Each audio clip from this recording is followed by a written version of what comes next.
തൃശ്ശൂർ ആകാശവാണിയിലെ പ്രോഗ്രാം മേധാവി എം ബാലകൃഷ്ണൻ അന്തരിച്ചു. 58 വയസ്സ് മാത്രമേ പ്രായമുണ്ടായിരുന്നുള്ളൂ. ഹൃദയാഘാതത്തെ തുടർന്ന് ഇന്ന് പുലർച്ചെയായിരുന്നു ഈ ഒറ്റപ്പാലത്തുകാരൻ്റെ അന്ത്യം.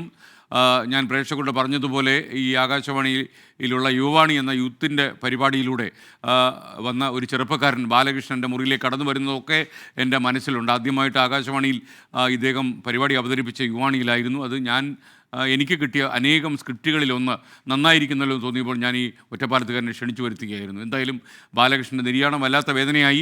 ഇന്ന് ഉച്ചയ്ക്ക് ഒറ്റപ്പാലത്ത് 12 മണിക്ക് അദ്ദേഹത്തിൻ്റെ സംസ്കാരം നടക്കും. നിഖിൽ പ്രമേഷ് കൂടുതൽ വിവരങ്ങളുമായി നമുക്കൊപ്പം ചേരുകയാണ്. നിഖിൽ, പറയൂ വിശദാംശങ്ങൾ. Good morning. ഇന്ന് പുലർച്ചെ 2 മണിയോടുകൂടിയാണ് അദ്ദേഹത്തിൻ്റെ മരണം സ്ഥിരീകരിക്കുന്നത്. മൃതദേഹം ഇപ്പോൾ ഒറ്റപ്പാലത്തെ സ്വവസതിയിലാണ് ഉള്ളത്.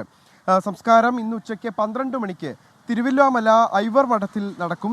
90കളിലെ ആകാശവാണികളിൽ പൊതുജനങ്ങളുമായി നേരിട്ട് സംവദിക്കുന്ന രീതിയിൽ പ്രോഗ്രാമുകൾ കൊണ്ടുവന്നതിൽ വളരെ പ്രധാനപ്പെട്ട പങ്കുവഹിച്ച വ്യക്തികളിൽ ഒരാളായിരുന്നു എം ബാലകൃഷ്ണൻ. ജനങ്ങളുടെ പ്രശ്നങ്ങൾ നേരിട്ട് അവരെ കൊണ്ട് പറയിപ്പിക്കുന്ന രീതിയിൽ വ്യത്യസ്തമായൊരു കാഴ്ചപ്പാട് കൊണ്ടുവന്നതിലും ഇദ്ദേഹത്തിന് വളരെയധികം പ്രാധാന്യമുണ്ടായിരുന്നു. അതോടൊപ്പം തന്നെ റേഡിയോ പ്രക്ഷേപകൻ എന്നുള്ള നിലയിലെല്ലാം തന്നെ ഏറെ ശ്രദ്ധ നേടിയിരുന്ന ഒരു വ്യക്തി എന്നുള്ള നിലയിൽ കൂടി അദ്ദേഹത്തെ ഇപ്പോൾ ആളുകൾ ഓർത്തെടുക്കുന്നുണ്ട്. PRDയിൽ നിന്ന് ഡെപ്യൂട്ടി ഡയറക്ടറായി വിരമിച്ച സുലഭയാണ് ഭാര്യ. 12 മണിക്കാണ് സംസ്കാര ചടങ്ങുകൾ നടക്കുക. അദ്ദേഹത്തിന് കേവലം 58 വയസ്സ് മാത്രമായിരുന്നു പ്രായം എന്നുള്ളതാണ് നമ്മൾ ഓർക്കേണ്ടത്. ഹൃദയാഘാതത്തെ തുടർന്നാണ് ഇന്ന് പുലർച്ചെ അദ്ദേഹത്തിൻ്റെ മരണം സംഭവിച്ചത്.